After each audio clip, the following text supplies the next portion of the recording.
Welcome back to the channel, all you Borderlands fans, you absolute psychos. How you doing today? And we've got a little bit of a longer video for you today. We're going to go through and uncover a whole lot of secrets that you might not know about in the game right now. There's many things that Gearbox just doesn't tell you about, and you've got to find out for yourself. And I'm going to shortcut that a little bit, and hopefully you pick up at least one or two little tips today. Should be good. Let's do it.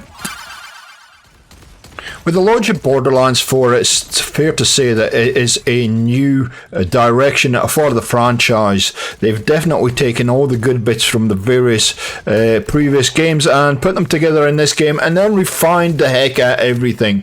And therefore, the interface is different, how things work are different, and I've been kind of identifying those in my tips and tricks videos over the last week or so. But there's a lot more to uncover, and we're going to go through that today.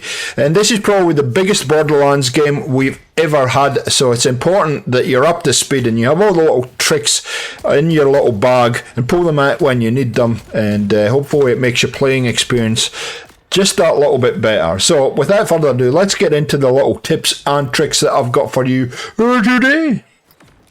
So the first thing I want to talk about is a couple of settings. The first one is, you'll notice by default they've done away with a little mini map this year, and they've put a compass in, which is fine. It's the compass is good, and it's in many games. However, for you traditional Borderlands fans, you have relied heavily on your little mini map, or your what they call the radar, to in game to help you out. And I found that the radar is actually very useful in identifying if you're being shot, what direction you're being shot from. You turn on enemies and kill them quickly. So where do you find the radar, and what does it look like once you've got it activated? Hop into your options menu, go across the gameplay, and right down at the bottom you'll say toggle radar display, and by default it's set to compass. Just toggle it onto radar, and then you should have your little radar in your top right hand corner, and I can tell you this makes a huge difference. I was a bit skeptical, but I must admit, having used it for a bit now, it will make a huge difference to your gameplay. And here it is in real time. We're farming Splash Zone, and you can watch the radar, and you see he pops right up, and you can see where his two little minions are. It can be a little bit confusing when there's a lot of bad guys on the map, but you'll get used to it. You'll get used to knowing who's in the immediate area and how to read the radar, and it is a super useful tool. So the next setting I want to make you aware of, and it is hidden a little bit. So when we're using the grapple, you look at the grapple. When I come up off the building, it's actually making me look at the ground by default, and you don't want to do that. You want to make sure that you're able to look straight ahead, and to make sure that happens, go to the options, go to accessibility, and scroll along to gameplay, and you want to make sure that this grapple view tilt is switched on. When toggled on, the view will tilt down to look toward the destination while traveling. Will tilt down to look toward. Okay, so let me show you what it looks like when it's switched on. And this will mean that you can come up over buildings and you're looking straight in front of you instead of looking down at the ground. And it is very subtle, but it's definitely worth doing, so you can boom, you're straight into the enemy as you come off the ground and up onto the building. There we go. So one last option or setting I would encourage you to have a look at is your dead zones. And this is, if you're playing on controller, this is going to be different for everybody that has a controller, because you're going to have different wear on different controllers, and so to find this number is going to be a little bit difficult to give you an absolute definitive number, but try and keep them as low as possible. What I found when I first started the game is turning felt just a little bit restricted, so I pushed mine fairly significantly. I think these numbers are up around 25%.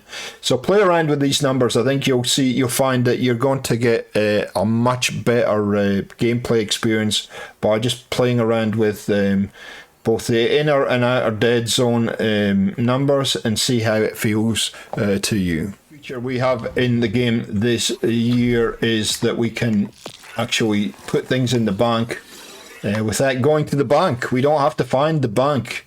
So to do that, all you have to do is come to an item you want to put in the bank. And we'll put this pistol in, this assault rifle. Press down when you highlight what item you want to look at. You'll see there's a little button down the bottom of the information panel that says mark, and you can go bank, and then straight away as soon as you do that, you see down the bottom it says send to the bank. Press LS, and then it's gone. The item's been deposited. Now this can be good if your backpack is overloaded and you're out farming for things. You can send it to the bank, and you're probably wondering, well, where is the bank, G4? It's in the hull, so very early on, and this is what I think the hull you should open up fairly early on in the game. Follow the main quest line and you'll get to this settlement very quickly. I'll show you where it is on the map. It's right there, and the bank is just in here. Once you open this place up, you just run in through the door. There is the bank there, and yeah, you can manage it from there, and you can see there we go. There is the assault rifle we just put in. We're going to take it out, and there you go, and it's back in my inventory. Hopefully, if everything, so there it is. It's back in the inventory.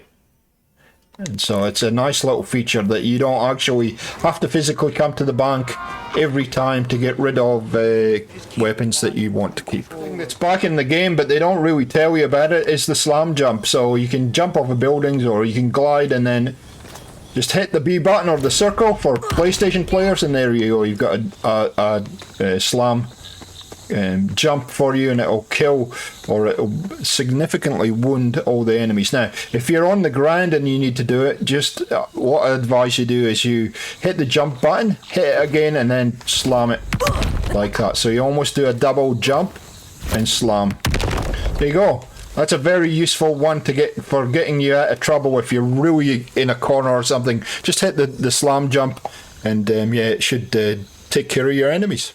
Now you can go fishing in Borderlands 4, and you use your grapple to go fishing. I didn't really understand the mechanism when I first done it, as you can see with the footage. I'll show you what you've got to look for, and you can actually pull some legendaries out the water, or at least some good weapons. So let's show you exactly how you should do it properly. So there's several spots around the hull that you can go fishing. You can go fishing just under the bridge there. Just look in the water and you'll see these little pools. You see these little pools where the fish are jumping? As soon as you walk up to them now, what you're looking for, you see that little shake that icon did then? You're trying to anticipate that one. As soon as it looks as though it's going to start shaking, is when you hit the grapple. And it will take a while sometimes. There you go, right there. Get that? Catch and no release. So that's how you do your fishing. It's a good little mini game. If you get it wrong, you get a can. You gotta throw it away. So it's just a case of timing it. There you go. See, didn't quite get it that time, and it is a bit of a lottery. But you can get, you can actually pull legendaries out the river doing this. So it's a fun little game to play if you want something extra to do. And try and get weapons this way. I think it is very, very fun, to be honest. And but it can be very frustrating. I'm just trying to talk to wait for this icon to shake, which is not cooperating. Let's see if we get a little bit closer whether it's going to do it. It's too slow. But once you've got the item, it will go away. And you might get multiples like this. Look at that. Multiples. That way. We're going to get this last little one. It was too slow that time. But there we go. So we've got a whole lot of weapons there. That's how fishing works. Fill your boots. Tell me if you get anything interesting. There is a legendary grenade that you can get by doing this, by the way. So There we go. Fishing in Borderlands 4. Who knew? While we're in the river, you can grab ledges. Another one that they really don't tell you about. So, if you're trying to get up somewhere high, you can actually do this. So if you jump and then grab the second time, it'll mantle you up. But they really don't talk about it. So, if you like that, it'll grab. And it'll push you up onto the ledge. So, doesn't tell you, it's little mechanics, very subtle, but it's very, very useful. See, there we go. And it'll get you up into places you think you can't get up into. So play around with that mechanism, because you never know. Together with a double jump, you might just get into an area you just thought was impossible to get to. So just a little bit more movement mechanics, and this will actually, you do need to learn this, because it's certain echologs you're not going to be able to grab. I'll show an example of that in a second, but certain echologs you're not going to be able to grab if you don't use this kind of movement mechanic. So it involves your digi-runner. The digi-runner, as you come off a cliff, will drop. But one thing you need to practice is just as you come off the cliff, exit it and then glide. And it'll get you into places you don't really know about. And let me show you what I'm talking about, because there's one echolog early in the game that's impossible to get unless you do this, and it's all about timing. So this one was in the Coastal Bonescape, and I had to get my timing. I don't know how many times I did this. So you push that along, use your glide, and then you use your double jump. So it's a combination of these. There's a number of these that you're going to have to use all your skills, your digi-glide, your glide, your double jump, everything. So get used to playing around with that and getting confident with playing around with that mechanic. So just while we're talking about digi-glides, do you know you can upgrade your digi-glide? So let's go to vehicle, and you'll see hover drive. You can upgrade these, so you can see there's a few there which give you different kind of profiles for your engine, and they're all different. The important thing to understand here is they're all different manufacturers. See, there's Jacobs there, Order, Ripper, Malawan, etc. Some of them are locked, some of them are unlocked. So how do you unlock those? Well, back in the missions tab, you will see there's a new thing for this year, which is called challenges. And if you scroll all the way down to, what was the one we didn't, Malawan. We didn't have Malawan unlocked. See all the different manufacturers here. If I go over here and I look through these, you see this first one that says Last Stand 1. Look down the bottom and look under Last One Standing. All those indicators there, that little indicator there that's like a little white thing, and I'll put it up on the screen so you know exactly what I'm talking about. And also those little red indicators. Well, that tells you that if you complete that challenge, you're going to get your hover drive boosts for your digi-runner. So just in case you weren't aware of that, these challenges are very useful if you want to get all kinds of upgrades for your character and for your vehicles, etc. So when you do earn those rewards, where are they, G4? I don't know where my rewards are. So I'll go to inventory, and you'll see this screen here, equipment, you'll see right here indicates rewards. And so if you click on that, you've got a couple of rewards from challenges or quests or whatever you've done, and it will show you what you're about to claim in your little icons.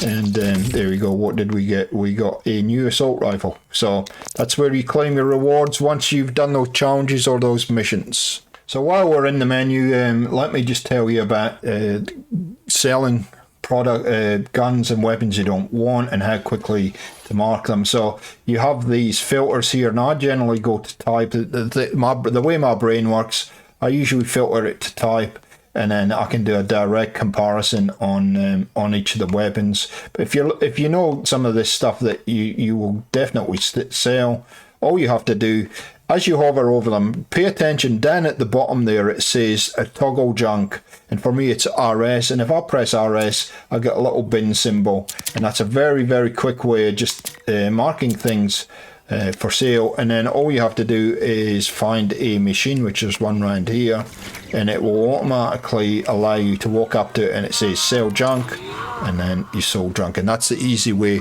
to do that. The other thing for you traditional Borderlands fans, if you're not aware of it, you swap weapons.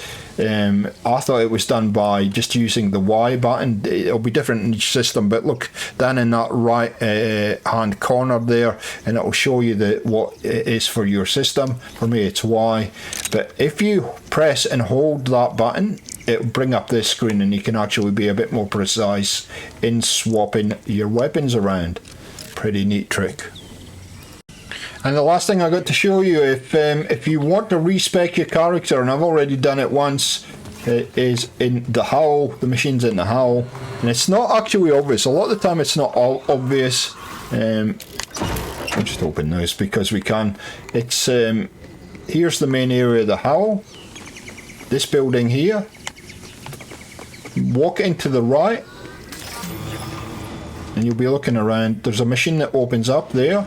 That's a respec machine, and I think you can use iridium in the in later part of the game. But you can see it's quite expensive to respec. But if you want to respec your character, this is where you do it, right here, and you can reassign your points. So there you go, ladies and gentle people. That is all the little hidden secrets I've got for you. Let me know if any of them have been useful for you. I know a lot of them have been. I'll find things and I share them. I do individual little videos, but I wanted to do a full proper video with them all in one place, so that if you don't know about them, you can start using them straight away, and it'll make your gameplay experience a little bit better, hopefully. If you have any other things that you found in the game that I haven't covered, let me know in the comments down below. A like rating's always appreciated. It helps us grow, and we'll catch you next time on Gaming for XP. See ya.